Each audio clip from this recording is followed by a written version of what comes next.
All right. I see folks coming in. I see Let's Talk Menopause. All right. Yay! It worked.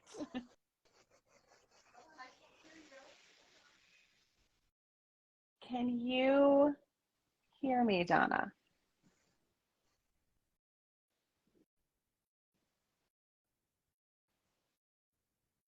Uh-oh. There we go. Oh, okay, got you I think I can hear now. you now. There we go.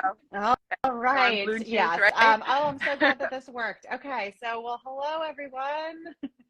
I am seeing folks joining. I'm super, super excited that you all are able to join us for today's Instagram Live. This is a conversation on menopause and women at work. And I'm Katie Schubert. I am president and CEO of the Society for Women's Health Research. And SWHR is a national thought leader dedicated to promoting research on sex differences in disease and improving women's health through science, policy, and education across the lifespan. So again, we are super thrilled to see folks joining today. We're super excited to have Donna Klassen here, who's co-founder of Let's Talk Menopause. Donna is a licensed clinical social worker with more than 30 years of experience. And that experience includes trauma, infertility, and perinatal mood and anxiety disorders. And in addition to her private practice, Donna served as the admissions and clinical director at the Motherhood Center of New York from 2017 to 2020, and has held supervisory roles at SUNY Stony Brook, the Jewish Board of Children and Family Services, and Safe Space, a youth-led mental health-focused organization that empowers young people to engage openly with their local schools and communities. Donna helped found Let's Talk Menopause in 2020, which is a national nonprofit invested in changing the conversation around menopause so that women can get the information they need and the healthcare they deserve. Such an important mission to have, Donna. Thank you for being with us. Thank you so much for having me. Well, really so again, we're here to talk about menopause at work. It's a topic that we've seen covered a lot, I think, in the recent past in the news, and that's for a really good reason. An estimated 44% of women in the workforce are older than 45, and therefore they're likely impacted by menopause. And 73% of women, regardless of work status, are not treating their menopause symptoms. And that may explain, in part, why there are an estimated $150 billion in menopause-related productivity losses worldwide each year. And so I think it's pretty clear that this topic impacts us all. We really can't ignore it. And I think maybe to open things up, Donna, can you tell us, what do you think is one of the biggest misconceptions in the workplace when it comes to menopause? Well, thank you. It's a great question. I actually don't know much about menopause at all. And because I haven't been taught, don't talk about it openly. It's been something that's just been whispered in the in privacy. People haven't shared their stories. Doctors are not trained in menopause.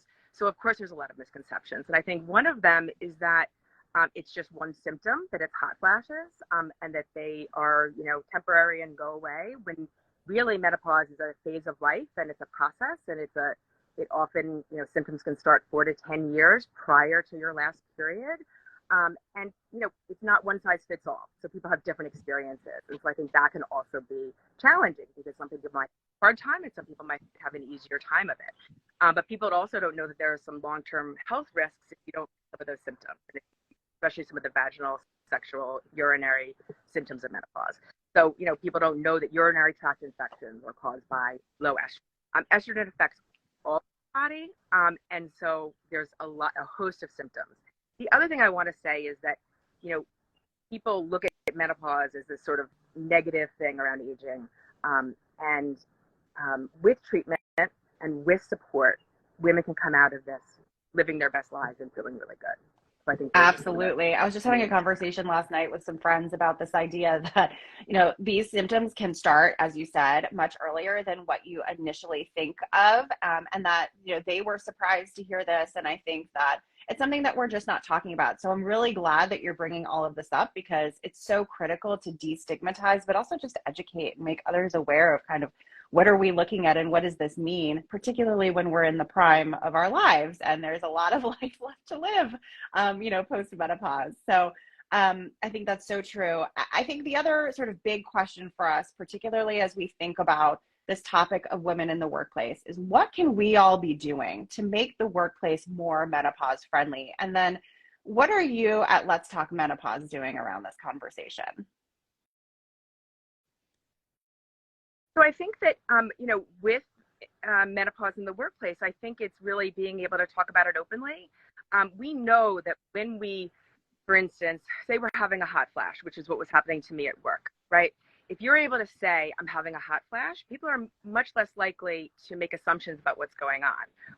Whereas if you're hiding it and you're embarrassed by it and people then make all these assumptions about what might be going on for you. So doing things like saying like, oh, I'm having a hot flash right now, I just need to get up and go in front of a fan, right? That is just something that, that should be, people should be able to do. And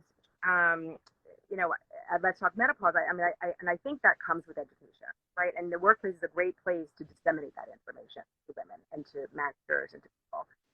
So what we're doing at Let's Talk Menopause is we're starting to do a whole series of lunch and learns, working with some organizations to, go in there and to train people, train HR people, have conversations and get the conversations started at work, because it is an opportunity where, people get together and you have that audience.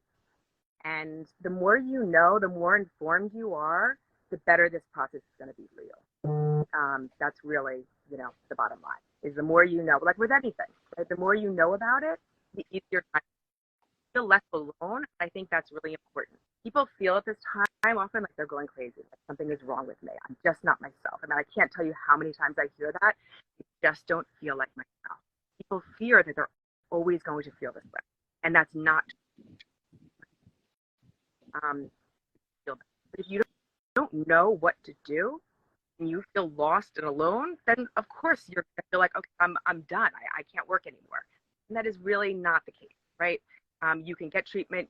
There are solutions, and there are ways to feel better. It might take a little while. No, that's so important. It's really important, I think, for everyone to hear that. And I think to your point, right, just talking about it, I think is a huge leap forward in this space, because people are not, again, thinking about it, talking about it, or maybe they don't understand what's happening. I think also it's interesting you bring up this, I don't feel like myself, this idea of it not just being about hot flashes, which is really important. And that's definitely a physical manifestation that we can point to. It's a really easy symptom for us to be able to describe, but this idea of things like brain fog that we're seeing, right? Or your quality of sleep, like you might not be feeling well because you're not sleeping. And so oftentimes, if you go to your clinician and you say, I just don't feel right, or I feel tired all the time, the real question that we need to be thinking about, both on the clinician side, but I also think sort of on the patient side, is, okay, am I not sleeping? Is that impacting my quality of life? And what can we do about this? How do we address this? So I think there's so much there that you've brought up, and yet still so much, as we've talked about, that we don't know about the menopause transition and its impacts on women generally, but especially at work. And so one of the things I'm super excited about as we are getting data in right now is SWHR's survey, which is currently open. We're really looking to help close some of these gaps, to help amplify those folks like Let's Talk Menopause and others who are engaging directly in these conversations. And so this menopause workplace survey is going to help us think about women during this life stage, but also their employment status, their employers, their coworkers, their jobs across all types of workplace settings. So we're really looking to make sure that we get a diverse representation, and we're collecting insights from all working individuals over the age of 18, really regardless of sex, gender, race, ethnicity, and workplace settings. So you do not have to be experiencing menopause to take this survey, right? We need all of these really important perspectives, and improving wellness at work, I think, starts with these types of conversations and accessible education. And so that's really why we want to hear from everyone. It's open now. It only takes 8 minutes to complete, which I think maybe shorter than this Instagram live is. So really, that link is found in our bio. We're also amplifying, others and appreciating everyone, who has been sharing that far and wide. You can forward it to everyone. Check it out, share it with a friend, a colleague, even supervisors. That perspective is really important too. And so I think with that, I want to ask you, Donna, if you have anything that you wanted to add. What's like one key takeaway you'd love to leave folks with today? And then maybe like one thing that Let's Talk Menopause is working on this summer that you want them to know about too. Sure. So thank you so much for all the work that you guys have done, SWHR, and this workplace survey. It's really important because, as you said, we don't have the data, we don't have all the information. We really need to find out what's going on and how then we can take it to the next level. Because the conversation has started, and we need to take that to the next level. I think the main takeaway, and I'm going to repeat myself, is that if you are experiencing symptoms, and that you don't need to, that there is treatment and then you can find help. In terms of Let's Talk Menopause, we have lots of things coming down the pike. We encourage people to go to our website. We are a nonprofit organization, and we have, you can sign up for our newsletter so you can get information from us monthly. This September, we have a menopause talk on sleep. Are clamoring for it. We have it with 2 experts. That will be posted soon on our website, and you can sign up there. We have lots of things going on for World Menopause Month, so sign up for our newsletter and you'll find out, and follow us on Instagram and social media. Excellent, wonderful. Yes, please follow on social media. Have the conversation, start thinking about it, bring it up with, I bring it up with everyone I know. But I think it's really important, right? So that conversation can really continue and people can fully understand, this isn't a passing thing. This is also not a joke.